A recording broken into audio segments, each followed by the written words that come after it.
Buonasera a tutti e benvenuti a questo appuntamento di chiusura del Festival della Green Economy. Come sapete abbiamo trascorso 3 giornate dedicate ai temi della sostenibilità, abbiamo affrontato davvero tante tematiche e gli ospiti che sono stati con noi sono stati numerosi e di livello. Questa sera, per chiudere in bellezza, con gli amici di Chiesi abbiamo realizzato, e li ringrazio per aver portato con noi Vincent Stanley, il direttore Filosofia di Patagonia, che questa sera avremo modo di ascoltare. Ringrazio, non cito tutti i partner e le persone che hanno collaborato a questo festival, ma ci tengo particolarmente perché è stato un lavoro corale di notevole importanza. E lascerei subito la parola a Maria Fusilli per presentare i nostri ospiti. Vi ricordo solamente che all'ingresso potrete acquistare 2 dei titoli scritti dal fondatore di Patagonia, di cui poi ascolteremo anche qualche suggestione fornita da Vincent Stanley. Buona serata a tutti e buona chiusura di festival.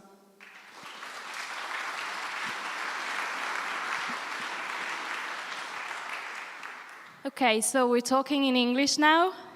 We're here to talk how to generate value with responsible companies. We have here 2 representatives of 2 very responsible companies. Maria Paola Chiesi, Head of Shared Value and Sustainability of Chiesi Group. Please come here.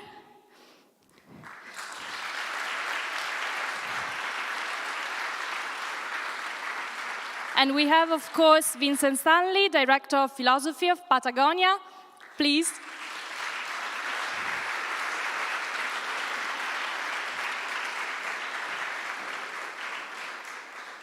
Okay, so Patagonia is an American company that makes outdoor clothing. Is that right, Stanley? Yes. It actually started as a climbing gear company, so maybe you'll tell us a little bit about the history of the company, while Chiesi is an international research-focused biopharmaceutical group. Is that right? Both of the companies, as I previously mentioned, are very focused on sustainability. They have a history of sustainability. They worked towards that particular goal. So I'll leave the floor to you so that you can have a dialogue and discuss how a responsible company can generate value. Thank you very much and have a good event.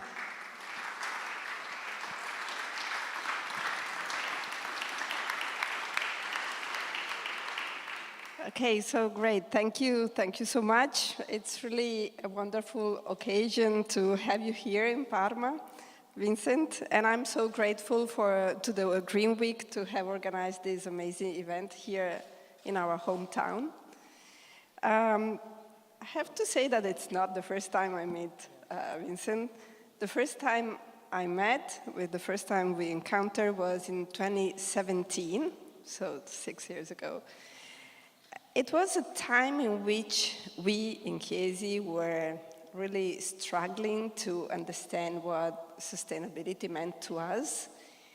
We were struggling to understand how to move forward from the mere concept of corporate social responsibility. We felt that that was not enough. And serendipitously, one day, Davide Bollati invited me to a meeting where he was hosting a conversation with you, Vincent. And Vincent Stanley, as it was said, is the head of philosophy at Patagonia, and already the fact that, your title, head of philosophy, I think tells a lot. I believe that everybody knows what Patagonia is. It's an iconic company, which is, I would say, the emblem of corporate activism, but it's also a very successful company. So that dialogue that you had with Davide at that time was really a turning point for me, because the first thing I did after that meeting, I read your book, The Responsible Company. And by the way, I understand that the book is available outside. It is a book that I really recommend everybody to read because it's a short book, very easy to read, but it's very, very full of business sense. It's very pragmatic, at the same time very humble. And I think this is also a characteristic of Patagonia and maybe of other sustainable companies. The most striking aspect of this book was, for me at that time, the notion that sustainability in your book was not described as merely a component of the business, but as the business. Sustainability is the business. This is the notion I got from your book. So, less than 2 years after we became a benefit company, we obtained the B Corp certification, and we fully embraced the concept of shared value, which, according to your own words, argues for the interdependence of corporate success and the common good. So I would like to start exactly, and by the way, this will not be exactly a dialogue, it will be an interview, because I think Vincent has much more to say than me, so I think we will be all glad to spend the time hearing about your experience. So I would like really to start from that book, The Responsible Company. In September, you told me there will be a new edition of this book that is called The Future of Responsible Company. 11 years are passed between the two editions. And so, what has changed, Vincent? How do you see differently the world? Well, thank you for your kind words, and thank you for having me here. It's great to be back. This is actually my 4th trip to Parma, and it seems to be a hotbed of responsible or sustainable business. So many companies are interested in doing business in a very different way. What's changed for Patagonia, I think, in 11 years is the world has changed. The environmental crisis has certainly deepened. Climate change 11 years ago looked like something that was coming our way. Now it's quite clear that it's here. I live in California. 4 years ago, a fire spread 80 kilometers across the tops of the mountains, and we had to evacuate. 75% of our employees had to evacuate at some point. Our headquarters sustained $2 million worth of damages. We would move from kitchen to kitchen to do the logistics, the purchasing, the financial work. We'd be in someone's kitchen and we'd have to move the next day. So that's just an example. That's a personal example of the difficulties. It's very warm here for the 7th of May. Climate change is evident, but I think another crisis that is also evident is the loss of fresh water, which is related to climate. And then the third is the loss of biodiversity, which is really critical, and it's really hard for us as human beings, because we're human-centric, to notice the disappearance of the pollinators, of the necessary insects, of half of the bird species, etc. But this is the problem with the loss of biodiversity is we don't know what effects it will have on us. We don't know enough about the complexity of nature to be able to predict what the loss of complexity will do to us. So that has changed. The other thing you mentioned, that sustainability is the business. And I think that even when we published the book, we had within our company a framework of difficult decisions. We still do that. I mean, we call it the daily dilemma of looking at a practice that we think is harming the environment or harming people socially and trying to figure out how to change it. Sometimes we can't. We have to wait until we can come up with an answer, or We can partner with people who can. But I think at that time, we were still looking at the compromise between profit and purpose. And we'd say, okay, we're going to make our money here, and then we're going to do some good here. But I think what's happened is the company matured, and I think this is a cultural advantage, and I think this can happen also at Chiesi, it could happen at Davines as well, is as the culture matures, everything you learn how to do to accept the constraints, to not do what other businesses do because you want to do the right thing by nature and by people, that actually becomes ingrained in the business model. Your customers, your suppliers, your communities expect that of you. So that's what's happened. That's been critical to Patagonia's development. To give you an example, I think 15 years ago, we had, at our company, we had the go-getters, you know, the business people. I'm making my alpine products. I want to sell more. I want to be ahead of the competition. And we had the tree huggers. We had the environmental people who wanted to really change what we do at the company to have less impact and also to give money away to environmental causes. And we had the bean counters, the financial people who sort of make sure that nobody else is ruining the company. And nobody ever won in those subcultures. And the advantage to that is that the culture matured almost by sort of capillary action. And eventually what happened is now if I'm an alpine manager, I make rain shells, I make insulation, I know that I still have margins to meet, I have sales goals to meet, I still want to be innovative and ahead of the competition, but I know that whatever I make that's not in, I have to have everything made in a fair trade certified factory. I have to solve the problem of the water repellent that persists in the environment. And I own that. I'm not waiting for someone from sustainability, quote unquote, to slap me on the hand. So that's a big change. And then the activism. I think we used to be a company that supported activists, and we became an activist company. And I think this was accelerated during the administration of Donald Trump, which was blatantly anti-environmentalist, and started to undo a lot of work that we had worked directly on. So we're kind of noted, we sued the government at one point to recover conserved lands. But I think those are the big changes.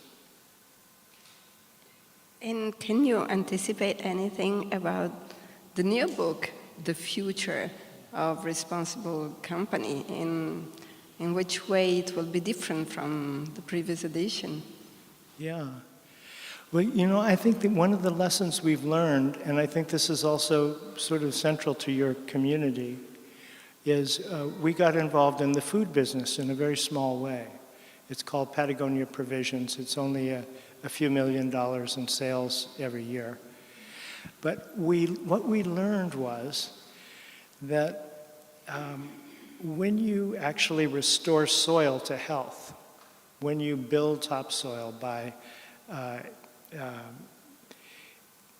increasing the nutrient quality of the soil, you actually give back to nature what you've taken away. And this is something the clothing company can't do. Everything we do in the clothing business is basically to reduce the harm we're doing. But that gave us a new North Star to be in the food business.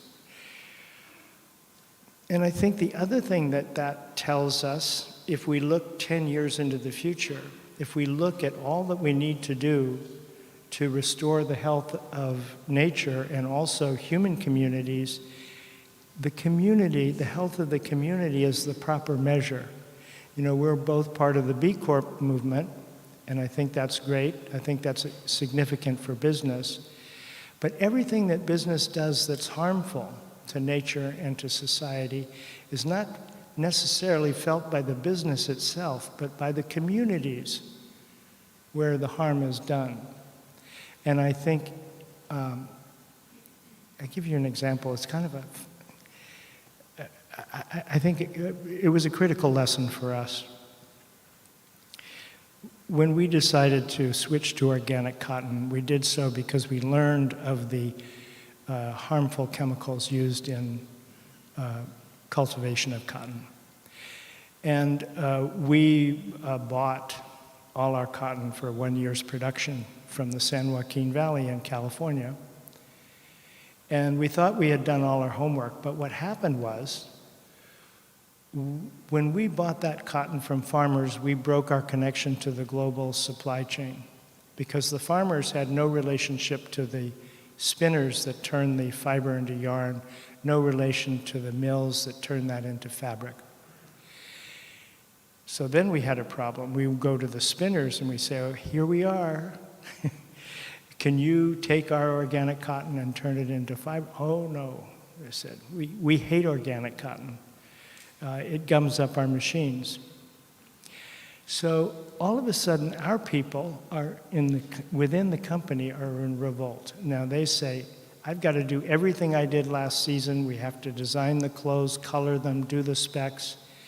And by the way, I've got to find an entire new infrastructure for creating cotton sportswear, raise my prices $5 on everything I make, and not a single customer has ever asked us for organic cotton. So why are we the martyrs? And this is a difficult question to answer. So what we ended up doing is taking employees 40 at a time in buses to the cotton fields. And when you didn't even have to open the windows or the doors of the bus, you started to smell the organophosphates, which were developed as nerve gas for World War II. If you put your hand in the soil, there was no life there because it takes worms 5 years to come back after you stop spraying. There were no birds that would go near the fields that used chemical cotton. So at the end of the day, we would take people to an organic farm. It didn't smell like a laboratory, a badly ventilated laboratory that did have, it wasn't dirt, it was real soil. And people would come back and they'd say, we're going to make this work. This is a pain. This is really hard. But this is the right thing to do, and we're going to make it work. And that's because it became tangible. The smell made it tangible. It was no longer conflicting data or just a few numbers. And the same thing happens in that you can activate communities, because communities have an inherent desire to preserve themselves for your own life and for the life of your children and your grandchildren. That's very different from the abstraction of someone in Patagonia who's in Ventura, California, who's not near the worker who's working in Sri Lanka or Colombia to sew the fabrics. So I think this focus on community is really, really, really important. Another thing that struck me recently, it's a significant change compared to the past, is the recent decision of the founder of Patagonia, it's Chouinard, to create a different governance for the company. That was also a very bold move. Can you explain it to our public? Yeah. Well, Yvon has a bumper sticker on his car that says, "Every billionaire is a policy failure." And I remember talking with him 15 years ago, and it was his original intention that Patagonia should be owned by a foundation. But we couldn't do that in the United States. And partly as a result of that, we became a B Corp, because becoming a B Corp allowed us to enshrine our values into our business charter, our articles of incorporation. It also provided for the family a kind of poison pill. So if anybody ever sold stock, whoever bought that stock would have to agree to the values of the company that were written down. But it was also true in our particular case, the family was small. There was Yvon and his wife and their 2 adult children who work at the company, but they didn't want to own it. They didn't want to own more than 2 cars and have 2 houses. And there's a particular burden, I think, for people who are very narrowly own a company. I remember when I was head of marketing, just feeling responsible for people in 12 time zones. It's a very curious feeling. You must experience that as well.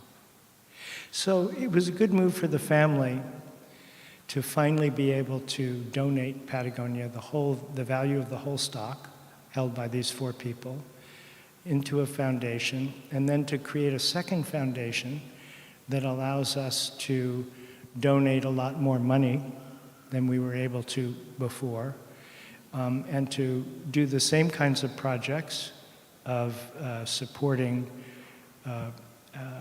saving habitat, but also doing large-scale conservation projects, and also to do some political work, some lobbying. And it's good for the company because it's not sold. We're not taking on debt. We're not bringing in new players to make everybody nervous for a year or 2. So I think it's been very good. And well, I think that was really a bold move, a very interesting one that will be studied in the books of business, I guess, in the future. Talking about boldness, I said before that the book you wrote is very humble because you speak a lot also about the challenges that you had, even the mistakes that you made, and so I had the feeling that Patagonia and its people is a very humble environment. At the same time, you had the boldness of suing the president of the United States. So how you reconcile being such a humble company with corporate activism?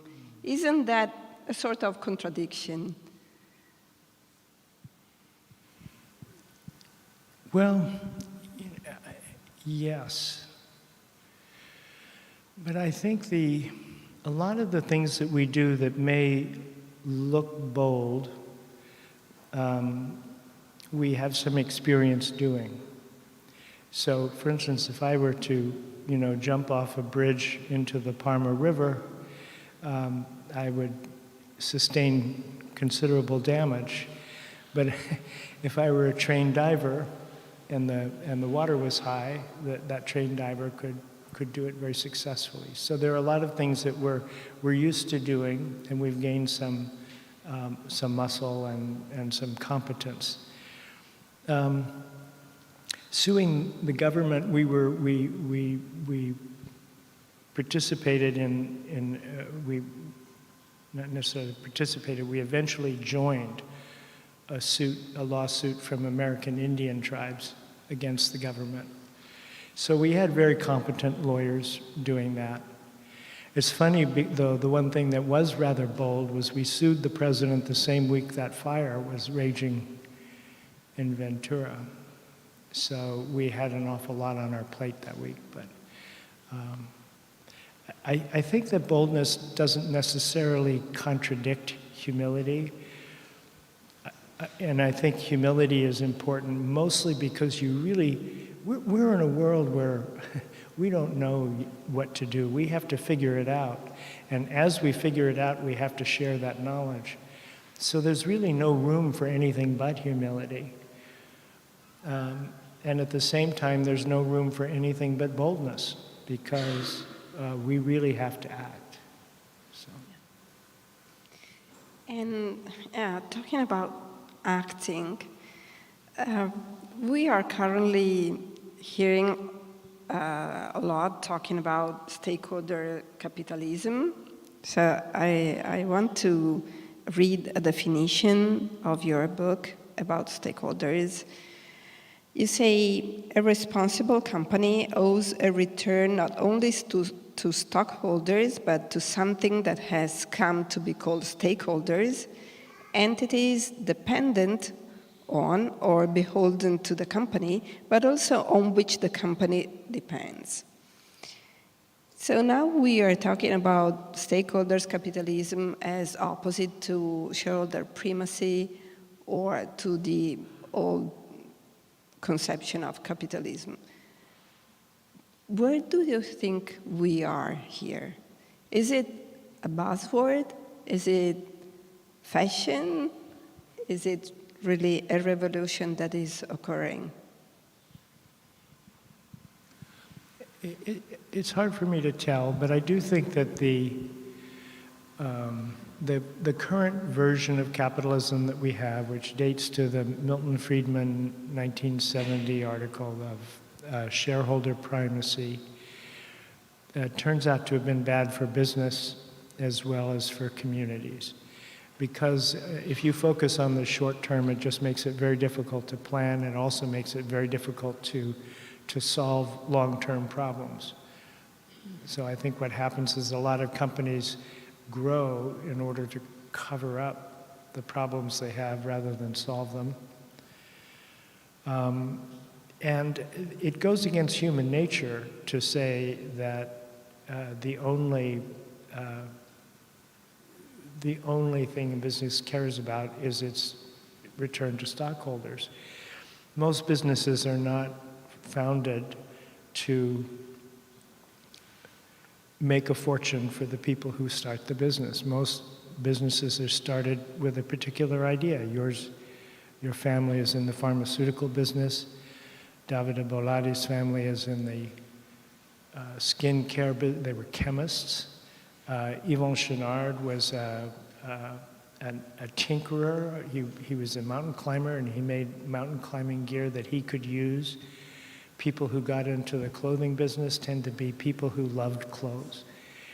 It's not just, oh, I'm going to put down $50 million and come out with $100 million 2 years from now.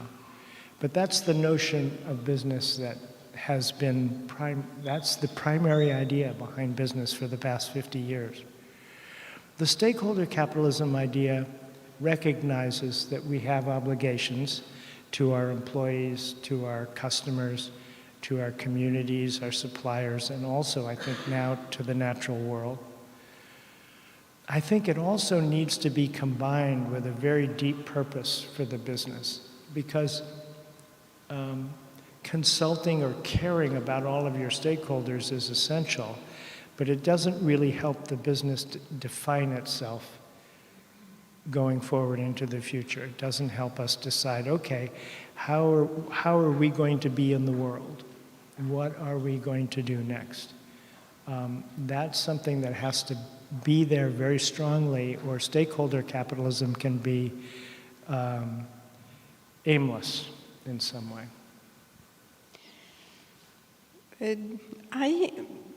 I think this is maybe easy to understand for entrepreneurial company. Is it so easy for companies that are publicly listed, you think?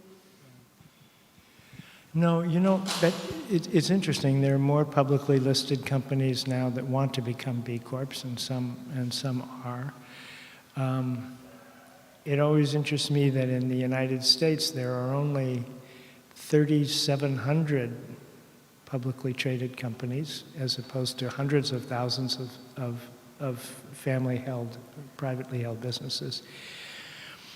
I think that publicly traded companies can follow us, the companies that are family held, because we can be bolder and we can pave the way. We can make risky activities look like, hey, this isn't so bad. We didn't lose the company over this.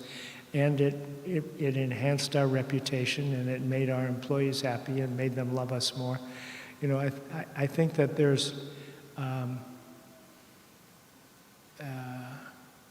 are all kinds of advantages to that. You know? Yeah. An issue that I've seen also in my company, in our company, is that we feel that we did a lot in terms of culture, in terms of, you know, diffusing the notion of share value, making people understanding why sustainability is important and what it means to us. But sometimes we still understand that when we go back to business decisions, well, there's a trade-off, business and sustainability. So how do you really convince the entire organization? How do you really answer to people who, even if they do not admit it, but in their mind, they have this trade-off between profit and sustainability? I think it's something that basically you have to outgrow in some way, that limitation. I remember, so right now Patagonia is committed to making a significant part of the business secondhand clothing over the next 10 years, because it makes the clothing more accessible. It puts a discipline on us to make our clothes more durable and longer lasting. It reduces our environmental footprint. So, but I remember 10 years ago, the CEO and a good friend of mine who is head of retail, you know, absolutely resisting the idea of doing secondhand clothing. Where's, you know, it's ratty, it's down market, it ruins our image. And it just takes a while. Then we started to do college tours of worn wear, of actually repairing clothes. I remember being at one university, and we would have a line that went around the block of people who would get a free jacket or a free sweater, but they had to repair it. We would teach them how to repair it, but they would have to repair it, and then they could keep it. It's a whole different concept of business. And it took a while for people in the company to understand that. Now, the current CEO is really committed to that. So I just think when you're doing new things, and when you're doing things that go against the grain of what your experienced business people have learned how to do, or what their instincts are, it just takes a while to, that's where this having a firm direction really helps, and also having some successes. One of Yvon's lines, I think, he says, every time I do the right thing, I make money. And he says it kind of, you know, scratching his head. He doesn't understand why. But I think that that's a critical thing to remember, because what you're doing is differentiating your business. When you differentiate your business, it's a terrific marketing move. You create customer loyalty, and when you're doing the right thing, you also you get a halo from the community. So, but that's hard often with internally. There are always, it was a very big problem at Patagonia for a long time.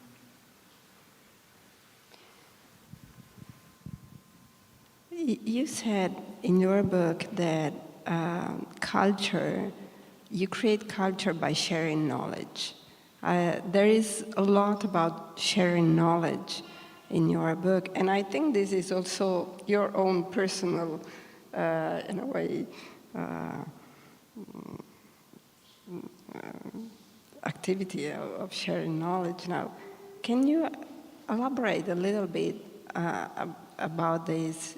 Because in your book, you do not only share knowledge with your employees or with your managers, you share knowledge with everybody, with your community, with your customers, with your suppliers. How does that work? Well, I think that goes back to to what we were talking about earlier, that the world is in a world of hurt. And we need to be working on the solutions. And if you work on a solution, it doesn't make a whole lot of difference if you're the only one doing it. It makes a difference if there are a lot of people doing the same thing. So if we come up with a new fabric that's environmentally superior, we share it. We don't take, it's customary in the apparel trade to take an exclusive on a fabric you develop for a year or two. But if it's environmentally superior, we'll share it right away. We won't take the exclusive. And I think Walmart came to us in 2007 and said, we want to learn about sustainability. And we laughed and we said, you're so big and we're so small. What do we have to teach you? But it was a productive conversation for a year or two, and they changed a lot of practices. So I just think that the sharing is really important. And to give you some background on why we're so cooperative about sharing knowledge, that when we started Patagonia, we were so young and so inexperienced that we really relied on each other. I mean, I was made sales manager at 21. I go, what's that? And they said, well, you'll figure it out. And so when I had to hire reps and go to a trade show, I would sit around the table with my colleagues who were trying to learn how to order fabric, and we would talk to each other. So it was really sharing ignorance before we shared knowledge, but it created a culture in which that kind of collaboration was central to the company. I think what you're saying is really interesting for many reasons. On one side, you are, in a way, repeating the mantra of this festival that sustainability is competitiveness. It's all about competitiveness. But also, from your words, I understand a different attitude towards the competitors. It's not about beating them. Yes. No, I think that's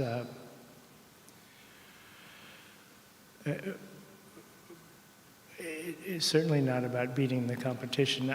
And I think part of it is that we were, when we started, we kind of originated the outdoor look that became a fashion look later on. And we didn't see ourselves as a fashion company. So we were very definitely not following people. So to some extent, we ignored the competition. Now, it's different now that we've been in business for 50 years. But I think mostly what we're doing when we look at the competition is to make sure they're not getting ahead of us in terms of innovation, and they're certainly not getting ahead of us in terms of responsible practices. I think this is really a very interesting concept that, in a way, I think also characterizes the entire experience of Chiesi, that is not about beating the competition, but doing your own at your best. Yeah. And at the end of the day, somehow you become successful. Yeah. And I think it's a mistake to do it the other way. What I see so much in business is that people want to copy what the company that does 20% more business than they do, and it doesn't work because it's not original. It's not, you can copy what that company is doing and then they move on to the next thing. So I don't think it's a good strategy. Yeah. I have another question about activism. So from what you said before, you joined a lawsuit. Where does it start? How do you involve your customers in your activism? Or is it that your customers involve you in their activism?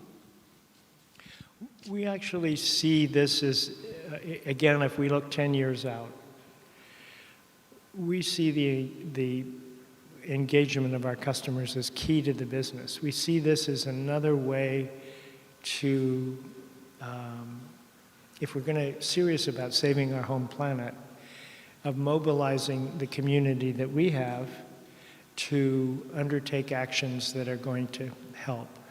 So we instituted a platform a few years ago called Action Works, in which customers can go online and they can select a particular interest they have, whether it's rivers or mountains or organic farming, and connect with a local organization near where they are or near where they go for the summer. And that program, I think, is actually going to be really important for the company in the years to come. So it is your intention to continue to be an activist company. I mean, you are a pioneer in this sense. Yeah, and to accelerate that activism. I don't know if this is also true in Europe. This is the first time I've been back since COVID. But in the United States, there's a tremendous pressure on corporations to take public positions on all kinds of issues. And we're a little nervous about that. I mean, if someone asks us about environmentalism, yes, we have a lot of friends. We know these issues. We feel very confident to speak. If someone asks us about immigration, we're going, yes, we have an opinion, but our opinion is no better than the cab driver on the street. So I think it's good to stay as close to what you know as possible when you're undertaking activism, because it can be a form of marketing. And if it devolves into that, it can become inauthentic very quickly, and people have a nose for that. I'm happy when you say accelerate, because it means that you are optimistic. It means that you think we are still on time to do something about climate change. Is that so? Well, I'm optimistic by nature, I think, or foolish. But Yvon Chouinard is one of the most pessimistic people I've ever known. Is it? And he describes himself as a doombat. And I understand that. He's a man who spent, in his prime, he would spend 250 nights a year outdoors. So he's seen the deterioration of the natural world in a way that those of us who stay closer to the city don't. But that pessimism never stopped him from acting. And so I actually think that pessimism or optimism is beside the point. That what we need is the sense of agency and responsibility. And that actually motivates, that makes us happy even in the midst of difficulty, that we can act on what we feel or act on what we know.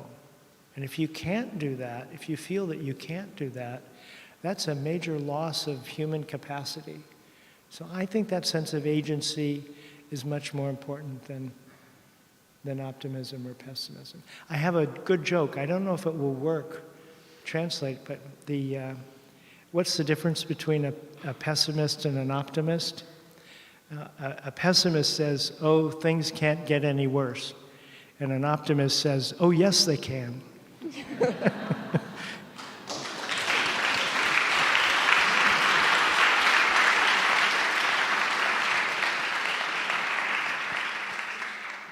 So I have a very last question. in your experience with, I mean, you've seen with Patagonia many different different situations, different experiences. I think the company went through many different stages of awareness and agency. So it was the same company, it was the same founder, but reading the history of Patagonia, it seems it changed continuously. If you were to synthesize the most important lesson you learned after all these changes, the thing you would redo 100 times, the thing you would never redo again? You know, I think that just to take the question in a little bit of a different light, when I look back over this company that I joined in March 1973, right? And there were 10 employees. We did $400,000 in sales. And I look at it now, and what I think is that how did the best parts of that little climbing equipment company, because it had a very healthy culture. It was everybody but me was a climber or a surfer, and there was this strong love of wild places and the humility that you have when you spend time in the mountains, anywhere away from the road where you're vulnerable to the elements. And at the same time, you have a stronger sense of self-reliance. Or even as a surfer, if you're 10 feet from the shore, you're dealing with the power of waves and wind in a way that's, and you're playing with it. It's an amazing human capacity. So that was important to the people who worked at the company, and that shaped the culture. So the only thing that I can see, the only reason those qualities survived is that we gained a kind of cultural confidence precisely from the risks we took together, and mostly the environmental risks of changing our practices to reduce the harm we did and also to improve our social performance. And if you do that successfully, that I think that cultural confidence actually has been essential to us, and I think it's essential to entrepreneurs and to other companies who want to do the right thing. Fantastic. So I thank you very much. I don't know if we can have also questions from the audience. Questions from the audience. We have a microphone, so if anybody wants to ask some questions to Vincent Stanley, first of all, I would have like a round of applause for the dialogue that you just had.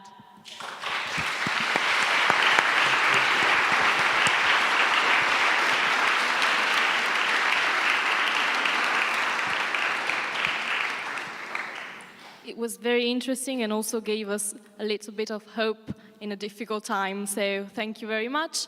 Do you have any curiosities or questions that you would like to ask? If so, just raise your hand. You can even say it in Italian. Potete anche fare domande in italiano e poi in caso aiutiamo a tradurre, così che non c'è il vincolo linguistico. Ok. Per sapere, in italiano o in inglese? Ok, perfect. Hi, good evening. I'm Arnaud from Davines, and I wanted to know, as a culture, could you sum up whether you're driven more by optimism or by pessimism? You know, I'm sorry, there's a bit of an echo, and I'm... You're very well here. Okay. You can't hear. Can you repeat, please? I wanted to know if Patagonia, as a culture, is inherently moved more by optimism or by pessimism? Oh, maybe it's both. I don't know. I think farmers are very practical people. Thank you. That's a great answer. Okay, thank you. I also have a question. Do your people still go surfing? See culture differently? I mean, people still go surfing in Patagonia. Oh, of course, yeah. Yeah, there are surfboards all over the place and wetsuits drying on the back of cars. And yeah, we still have all that. There was another question. Italian or English? Perfect. You spoke about numbers, the necessity to have a lot of people for change. Only if there are a lot of people that want change, there is a change. And how many companies in the United States are like Patagonia? Can you repeat the question? Yes, of course. The He was saying that numbers do count and things can change only if many companies start to change. Are there many companies in the US like Patagonia that are doing something in that direction, or is it just one example? No, I don't think we're the only example, and I think the B Corp movement represents a lot of companies who do want to bring about serious change. I think younger entrepreneurs, I think there are a lot of companies. I don't think there are a lot of companies in some of the businesses that we think of as kind of being the sexiest. For instance, the tech business is really dependent on the whole idea of funding, getting a lot of money together, building a company and selling it within a year or two. That's very different from the model that we're talking about. But for companies that make things, I think there are a number of them. Thank you. Okay, there's another question. Thank you to Chiesi to organize all this, and thank you, Vincent, to be here. Really, about positive and negative. Yes, there is a say in Ireland, as you well know, that when you ask them, how are you? And they would answer, not too bad, right? Because that in our language, it would mean it's bad, but not too much, right? And but I would go to the core of the problem, that is I think, the corruption. The World Bank is stating that 25% of the business is of the GDP, world GDP is corrupted, and it's not distributed in the pyramid of the society. It's concentrated there in the top. Okay, so how would you face, this problem? Yeah. I think one of the things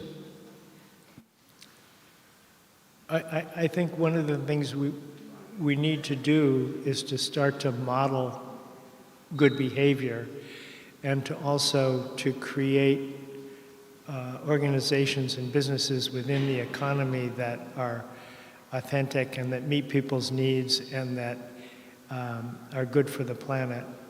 We need good examples, and then we also need to look very carefully at activities that reinforce. Well, let me just go back a little bit.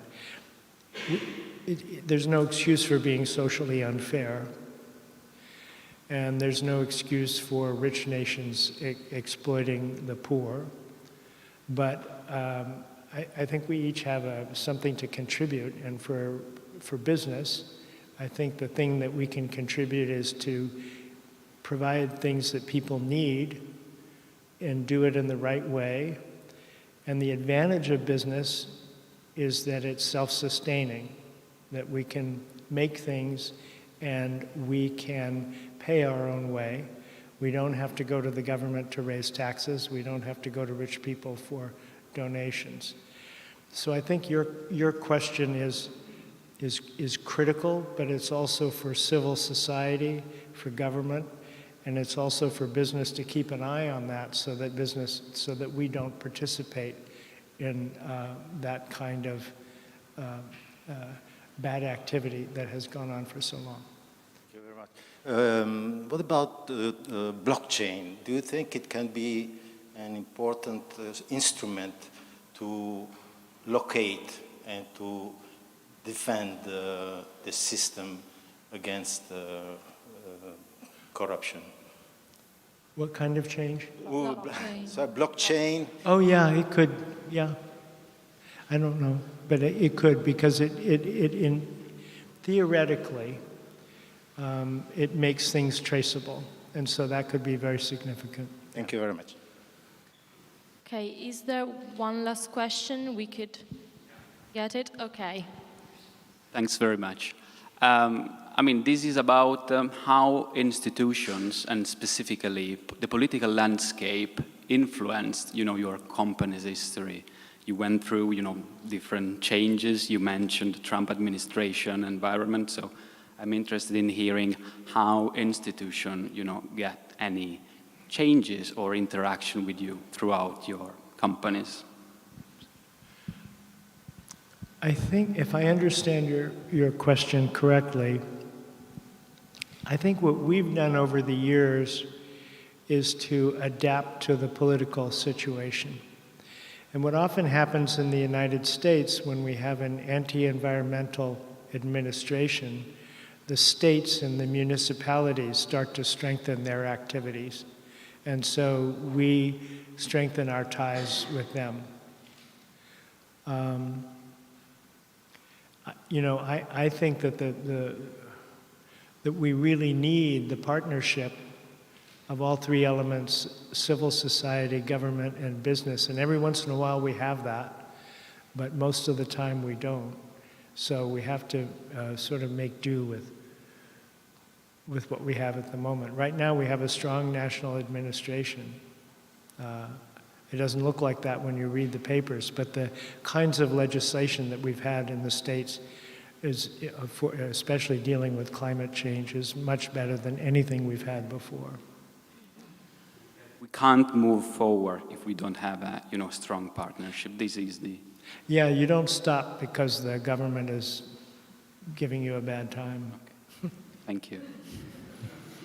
Okay, I just want to thank the Chiesi Group again for making this event possible, Vincent Stanley for being here. We have all the books that tell the story about Patagonia and its founder, so you can read about it too if you want to further your information about the history. Thank you very much for being here. Thank you, Maria Paola, for conducting brilliantly this discussion and for being part of this event. And thank you all for being here with us during the Green Week too, since it's the final event. Have a good evening. Thank you.